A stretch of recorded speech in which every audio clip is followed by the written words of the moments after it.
Alaikum, on se retrouve dans cette vidéo باش نشوفوا ensemble ce que c'est que les enregistrements en langage C.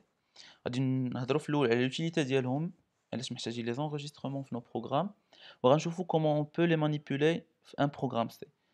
Donc, pour commencer, vous savez que chaque langage de programmation كيجيب des types primitifs ديالو. Par exemple, le langage C, عندنا des types pour manipuler les entiers اللي هما int ou long, des types pour manipuler les réels اللي هما par exemple double ou float, des types pour manipuler les chaînes de caractères ou les caractères, ainsi de suite. ولكن les programmes qu'on écrit غالبا, ils sont destinés à résoudre des problèmes de cas réels. يعني par exemple, on prend le cas d'un service de scolarité, un programme اللي غادي manipuler des données اللي غادي transiter في un service de scolarité. Donc les données ماشي ضروري كاملين يكونوا des entiers ولا des réels أو شي حاجة simple. Les données ils peuvent être complexes, par exemple un étudiant. تقدر تكون عندي une donnée سميتها étudiant qui se compose de plusieurs champs. Un nom, un CNE, ainsi de suite. Donc ما نكرهوش أنه في le programme ديالنا يكون عندنا des types qui sont plus complexes que les types primitifs اللي تيعطينا le langage. C'est exactement l'utilité ديال les enregistrements. Donc un enregistrement ou un nouveau type qu'on crée pour refléter la réalité في le programme. Pour commencer, غادي نشوفوا comment on peut manipuler des enregistrements في le langage C. Donc في la première section غادي نشوفوا des enregistrements sans renommer le type. Donc le mot clé pour créer un enregistrement هو struct. Après struct كنديروا le nom de l'enregistrement وكنديروا les accolades et on mentionne tous les champs les barines. هاد les champs هما les informations nécessaires pour décrire une variable de ce type. Par exemple, un étudiant عنده un CN1, un nom, une adresse, date de naissance, moyenne bac. Vous constatez que les types هادو, ils sont de type primitif. Mais on peut également créer des champs, une structure qui sont d'un type qui est plus complexe, يعني d'un type structure شا هو. Donc on peut imbriquer des structures ou des structures. نقدروا نشوفوا هذا l'exemple par la suite. Une fois la structure déclarée, donc l'utilisation de la structure est très simple. La première chose, c'est comment déclarer des variables de ce type, de ce nouveau type qu'on vient de créer. Donc ما كتبدل والو في la syntaxe. قبل كنا كنديروا سميه ديال le type primitif suivi des noms des variables, la même chose هنايا. La seule différence c'est que le nouveau type ديالي سميتو struct étudiant. Donc ما كنتخلصوش من هذا le mot clé struct. كنخليو struct هنا كنتبعوه بلو نون دو لا ستركتور اللي درناه هنايا الفوق في لا كرياسيون اي ابري لي فاريابل اللي ديكلارينا ابري تنستعملوهم كوم دي فاريابل عاديين في البروغرام. Le deuxième type de manipulation هو comment on peut accéder les valeurs des champs d'une variable de type structure.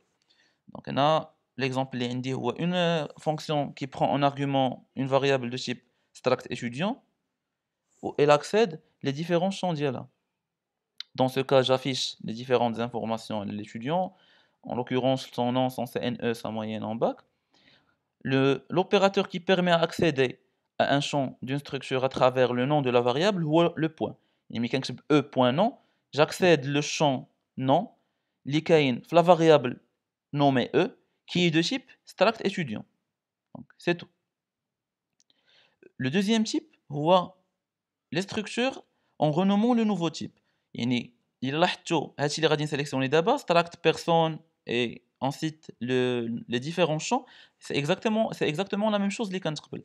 شنو اللي اختلف هو اننا زدنا type ديف قبل وزدنا واحد السميه من بعد اللي هي person اللي تقدر تكون شي حاجه اخرى من غير person. هنا في هذه الحاله كنقولوا لو بروغرام ديالنا je déclare une variable de type structure person ولكن le nom اللي غنعطيها هو هاد person هذا. Donc je n'aurai plus besoin de mentionner هاد struct هادي après. يعني قبل كنت كندير struct person دابا نقدر ندير person directement et il va comprendre que person هو le nouveau nom ديال هاد struct person à travers l'opérateur type def.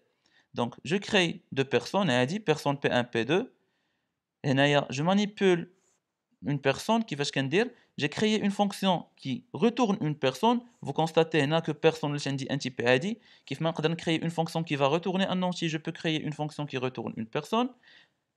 Ou can créer une personne au la fonction où je vais lire l'utilisateur, le nom, le CIN et l'âge de la personne avant de retourner la valeur de cette personne.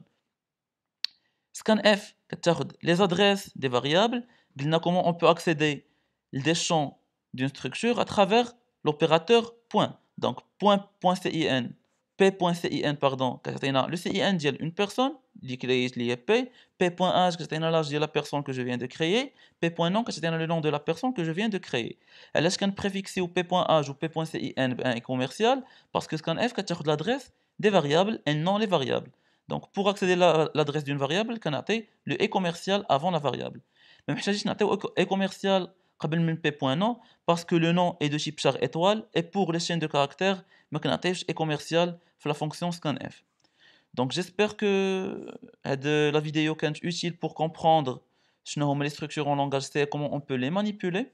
Je vous donne rendez-vous pour la prochaine vidéo, on va voir les pointeurs et leurs relations avec les tableaux.